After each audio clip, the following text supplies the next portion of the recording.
السلام علیکم ورحمۃ اللہ وبرکاتہ۔ سوریہ اردو پرائمری اسکول ناگرجنا نگر ناندیڑ۔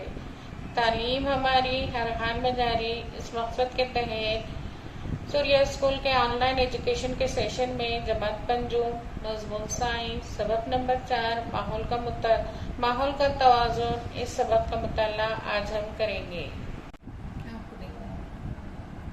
آئیے یہ کر کے دیکھیں۔ آپ کے گھر کے بڑوں کے ساتھ قریب و جوار کی کسی ندی، تالاب، نہر میں سے کسی ایک مقام پر جائیں۔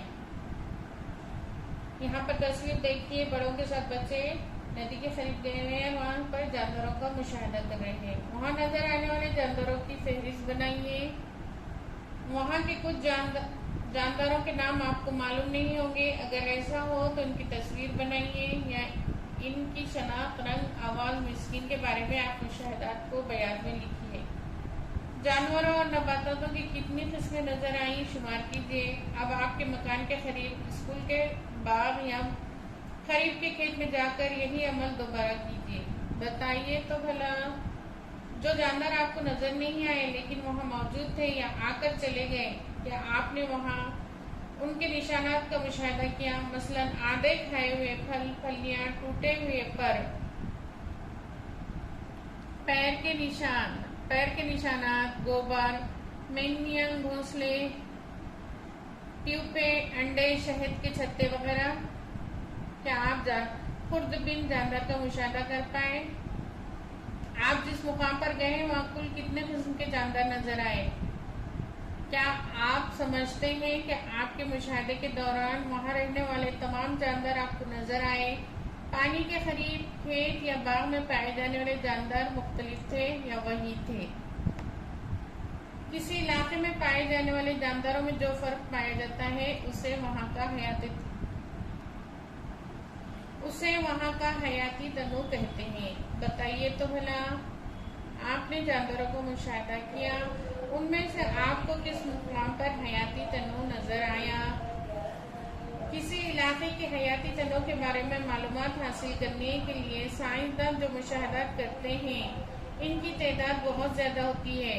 رات دن، مختلف موسم، ان تمام حالات میں سائنسدان معلومات حاصل کر کے اندراج کرتے رہتے ہیں۔ بہت اونچے مقام پر یا گہرے پانی میں رہنے والے جانوروں اور خوردبین جانوروں کو مشاہدہ کرنے کے لیے مخصوص آلات کا استعمال کرتے ہیں۔ کئی سائنسدانوں کے مشاہدات کو یکجا کیا جاتا ہے، ان کا دوبارہ مطالعہ کیا جاتا ہے۔ ایسی تمام کوششیں طویل عرصے تک کی جاتی ہیں، تب کہیں جا کر کسی علاقے کے حیاتی تنوع کے متعلق سائنسدانوں کو یقین ہوتا ہے۔ ماحول، آپ گرد و پیش لفظ سے واقف ہیں؟ اسکول کے گرد و پیش خوبصورت ہے یا بازار کا گرد و پیش گندا ہے؟ ایسے جملے ہم روزانہ سنتے ہیں۔ گرد و پیش یعنی آس پاس کی جگہ۔ گھر اور اسکول کے گرد و پیش سے شہر، گاؤں کا گرد و پیش بڑا ہوتا ہے۔ سورج کی روشنی، ہوا، پانی، مٹی، نباتات اور جانور جیسے کئی اجزاء کا ہماری زندگی سے تعلق ہوتا ہے۔